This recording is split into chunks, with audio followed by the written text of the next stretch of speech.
Hello friend. स्वागत है आपका हमारे यूट्यूब चैनल टेक्नोलॉजी गुरुजी में। इस वीडियो में हम लोग ओप्स कंसेप्ट डिटेल्स में पढ़ने वाले हैं। ये वीडियो आपके लिए बहुत ही इंपॉर्टेंट है क्योंकि ओप्स को जावा का बेस माना जाता है। तो इस वीडियो को आप केयरफुल समझना, ठीक है। तो चलिए वीडियो को स्टार्ट करते हैं। सबसे पहले समझने की कोशिश करेंगे कि ओप्स का मतलब क्या होता है। तो देखो, अगर आपको इंटरव्यू में क्वेश्चन पूछा कि what is OOPS, explain in details, तो आप आंसर कैसे बताओगे। तो सबसे पहले बताना आपकी OOPS stand for object oriented programming system. यहाँ पर जो सिस्टम लिखा गया है, यहाँ पर हम स्ट्रक्चर भी यूज करते हैं। मतलब कभी कभी यहाँ पर स्ट्रक्चर भी लिखा जाता है। तो सिंपल ओप्स का फुल फॉर्म क्या है? Object oriented programming system. Simple आप एक्सप्लेन करना कि ओप्स एक तरह से मैथोलॉजी है, एक तरीका है प्रोग्राम को डिजाइन करने का। समझ में आ रहा है पॉइंट? उप्स क्या है? एक तरीका है जिसके माध्यम से हम प्रोग्राम को डिजाइन करते हैं, ठीक है। अब इस तरीका में हम यूज करते हैं क्लासेस को और ऑब्जेक्ट को। अब जैसे एग्जांपल से समझाता हूँ आपको। मान लो कि आपको घर बनाना है, तो घर बनाने का भी तरीका होता है। ऐसा नहीं कि आप किसी भी तरह से घर बना लोगे, ठीक है। एक प्रॉपर वे में तरीका होता है घर बनाने का।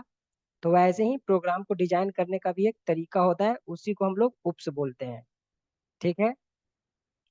नेक्स्ट पॉइंट है कि उप्स जो है, पहला उप्स, अगर आपको इंटरव्यू में क्वेश्चन पूछेगा कि फर्स्ट उप्स का आप नाम बताइए, तो आप बताना कि सिमुला। सिमुला को हम first object oriented programming language बोलते हैं, ठीक है। अब नेक्स्ट पॉइंट है कि यहाँ पर भी अगर इंटरव्यू क्वेश्चन पूछेगा कि Java pure object oriented programming language है या नहीं, आपका आंसर होना चाहिए नो। क्योंकि Java pure object oriented programming language नहीं है, क्योंकि जावा डेटा टाइप भी यूज करता है। तो simple pure object oriented programming language का मतलब हुआ कि जिसमें सिर्फ प्योर ऑब्जेक्ट ही होना चाहिए और ऑब्जेक्ट ही यूज होना चाहिए, ऑब्जेक्ट के अलावा दूसरा चीज यूज नहीं होना चाहिए। उसी को बोलते हैं pure object oriented programming language और truly object oriented programming language.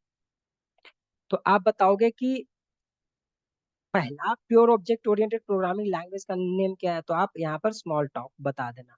Small talk first truly object oriented programming language है जिसमें हम सिर्फ ऑब्जेक्ट ही यूज करते हैं, ठीक है। नेक्स्ट पॉइंट आप क्या बताओगे कि ऑब्जेक्ट ओरिएंटेड लैंग्वेज जैसे जावा है, सी शार्प है, पीएचपी है, पाइथन, ये सब एग्जांपल है। अब यहाँ पर क्वेश्चन उठता है कि उप्स को क्यों बनाया गया, ऐसा क्या हुआ कि उप्स को लाना पड़ा। तो हमेशा याद रखना, उप्स का मेन रीजन रियल टाइम में जो प्रॉब्लम चल रहा था उसको सॉल्व करना था। उप्स का मेन रीजन, मेन मोटिव क्या था लाने का? रियल टाइम में, रियल वर्ल्ड में जो प्रॉब्लम चल रहा था उस प्रॉब्लम को सॉल्व करना था। अब आप यहाँ पर क्वेश्चन पूछोगे कि किस टाइप का प्रॉब्लम। एग्जाम्पल के माध्यम से आपको समझाना चाहूंगा।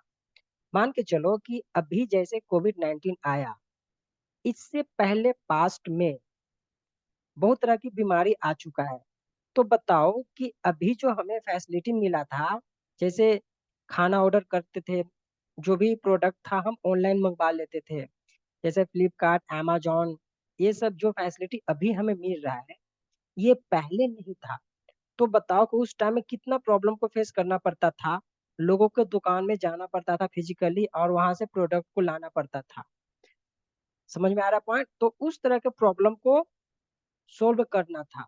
तो ये सब ध्यान में रखते हुए साइंटिस्ट ने क्या सोचा, डेवलपर ने क्या सोचा कि एक ऐसा प्रोग्राम को डिजाइन किया जाए जिससे हम लोग इस तरह के प्रॉब्लम को, जो रियल वर्ल्ड में प्रॉब्लम चल रहा था, उसको हम सॉल्व कर सके।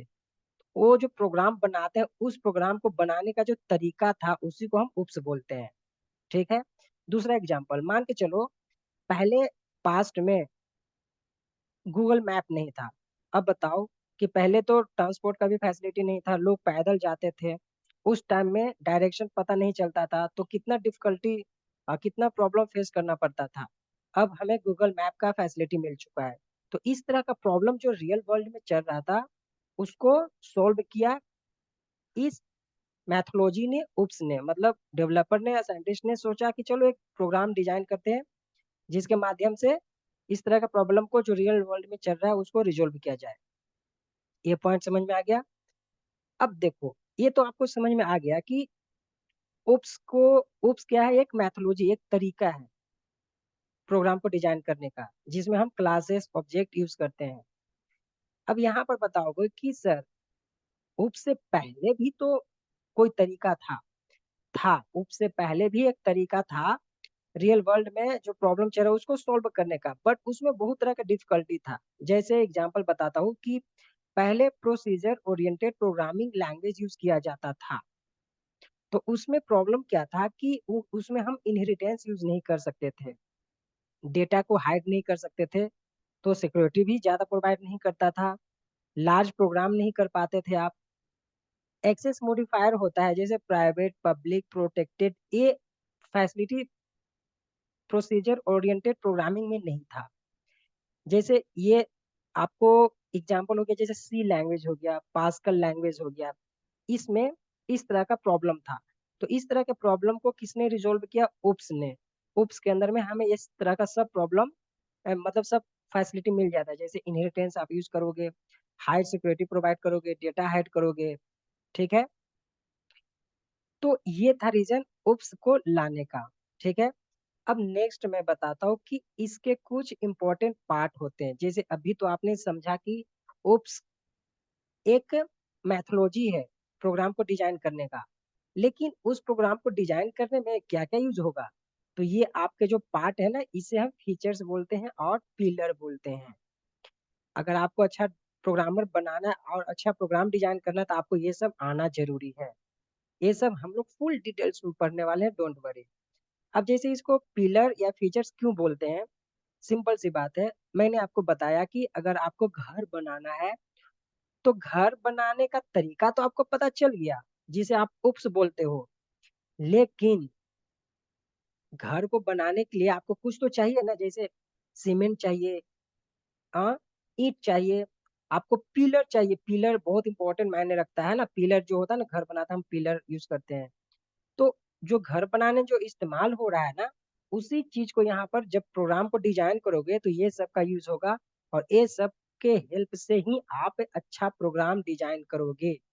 और उस प्रोग्राम को जो डिजाइन किया, उस मेथोलॉजी को, उस तरीका को हम लोग उप्स बोलते हैं। तो ये हम लोग नेक्स्ट वीडियो में वन बाय वन डिटेल्स में देखने वाले हैं, ठीक है। तो अगर आपको ये आ गया, मतलब कि आपको उप्स आ गया, क्योंकि उप्स जावा का बेस बोला जाता है, और आपको ये सब आएगा तो ही आप अच्छा प्रोग्राम को डिजाइन कर सकते हो। तो अभी तक मैंने जो भी बताया आप ये एक्सप्लेन कर देना उप्स कंसेप्ट में। मिलेंगे नेक्स्ट वीडियो में ऑब्जेक्ट के साथ, और यहाँ से हम लोग डिटेल्स में पढ़ने वाले हैं। इस वीडियो में इतना ही। धन्यवाद।